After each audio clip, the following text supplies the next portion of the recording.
الحمد للہ رب العالمین والصلاة والسلام علی خاتم النبیین وعلی آلہ واصحابہ اجمعین قد افلح من تزکا وذکر اسم ربہ فصلی صدق اللہ العلی العظیم۔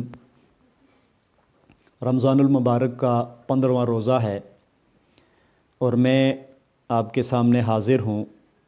آج کی اس دن کی مناسبت سے میں آپ کے سامنے جس عنوان پہ بات رکھوں گا وہ ہے کہ اللہ رب العزت اپنے بندوں کی بخشش کے مغفرت کے بہانے ڈھونڈتا ہے کہ میرا بندہ کوئی ایک اچھا کام کر لے، کوئی بھلائی کا کام کر لے، کوئی خیر کا کام کر لے جس کی وجہ سے میں اس کے گناہوں کو بخش دوں اور معاف کر دوں۔ موسیٰ علیہ السلام کا زمانہ ہے اور موسیٰ علیہ السلام اپنے گھر سے باہر نکلے تو اللہ سے دعا کی کہ اللہ رب العزت میں اپنی امت کے اندر سب سے بدترین جو آدمی ہے اس کو دیکھنا چاہتا ہوں۔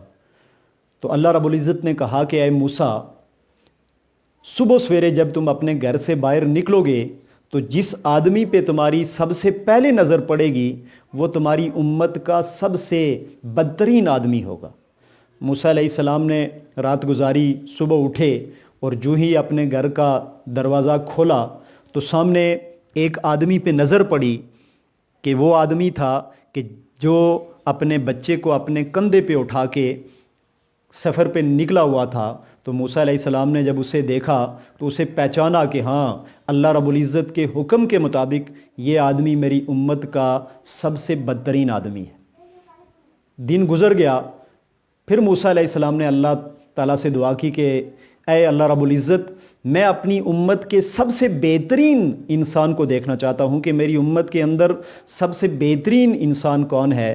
تو اللہ رب العزت نے موسیٰ علیہ السلام کو کہا کہ اے موسیٰ، جب شام کے وقت جو آدمی تم سے سب سے پہلے ملے گا وہ تمہاری امت کا سب سے بہترین آدمی ہوگا۔ موسیٰ علیہ السلام گھر میں بیٹھے ہوئے تھے کہ وہی آدمی کہ جو صبح کے وقت موسیٰ علیہ السلام کو نظر آیا تھا کہ کندھے کے اوپر اپنے بیٹے کو اٹھایا ہوا تھا، وہی آدمی شام کے وقت موسیٰ علیہ السلام کو ملتا ہے۔ تو موسیٰ علیہ السلام بڑے حیران ہوئے اور اللہ سے ہم کلام ہوئے کہ اللہ، ماجرا کیا ہے کہ بدترین آدمی بھی یہ ہے میری امت کا اور بہترین آدمی بھی یہ ہے۔ تو اللہ رب العزت نے کہا کہ اے موسیٰ، صبح کو جب یہ آدمی نکلا، جب یہ سفر پہ نکلا اپنے بیٹے کو کندھے پہ اٹھا کے، تو اس کے کندھوں پہ بہت بوجھ تھا گناہوں کا، گناہوں کے انبار تھے۔ یہ بڑا ہی گنہگار آدمی تھا۔ اس کے اور بیٹے کے درمیان گفتگو ہوتی ہے، اور گفتگو کیا تھی کہ بیٹے نے اپنے باپ سے کہا کہ اے ابا جان، مجھے بتائیں کہ کیا اس جنگل سے بڑی بھی دنیا میں کوئی چیز ہے؟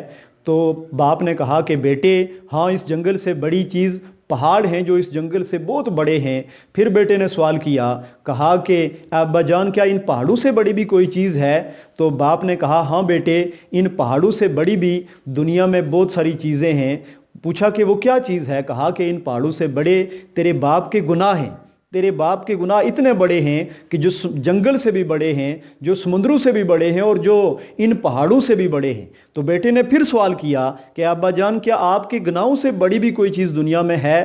تو باپ کی آنکھوں میں چمک پیدا ہوئی اور کہا کہ اے بیٹے، اس میرے گناہوں سے بڑی بھی دنیا میں کوئی چیز ہے، اور وہ کیا ہے؟ تیرے رب کی رحمت ہے۔ تو کہا کہ اے موسیٰ، جب اس آدمی نے اپنے گناہوں کا اعتراف کیا، شکست تسلیم کی اور ندامت کی اور میری رحمت کو پکارا، تو میں نے اس کے سارے گناہوں کو معاف کر دیا۔ اور نہ صرف اے موسیٰ، نہ صرف میں نے اس کے گناہوں کو معاف کیا، بلکہ میں نے اس کے گناہوں کو نیکیوں سے بدل دیا، اور یہ تمہاری امت کا سب سے بہترین آدمی بن گیا۔ تو گویا اللہ رب العزت بخشش اور رحمت کے بہانے تلاش کرتا ہے۔ اسی طرح کا ایک اور واقعہ ہے کہ ملکہ زبیدہ اپنے محل کے باہر باغیچے میں بیٹھی ہوئی تھی، آذان کی آواز سنتی ہیں، اور آذان کی آواز کے احترام میں وہ اپنا دوپٹہ اپنے سر کے اوپر رکھتی ہیں۔ تو اللہ رب العزت کو ملکہ زبیدہ کا یہ عمل اتنا پسند آیا کہ بڑی بڑی نیکیوں کو چھوڑ کے اس عمل کی وجہ سے لوگوں نے خواب میں دیکھا کہ اس عمل کی وجہ سے ملکہ زبیدہ کی بخشش ہو گئی۔ تو یہ اللہ رب العزت بخشش کے بہانے تلاش کرتا ہے۔ ہم کسی بھی نیکی کو حقیر نہ سمجھیں، کوئی چھوٹی نیکی ہو کوئی بڑی نیکی ہو، اللہ کی رضا سمجھ کے اگر ہم نیکی کریں گے تو اللہ رب العزت ہمارے لیے بھی بخشش اور مغفرت کا اعلان فرمائیں گے۔ اللہ رب العزت عمل کی توفیق عطا فرمائے۔ وما علینا الا البلاغ المبین۔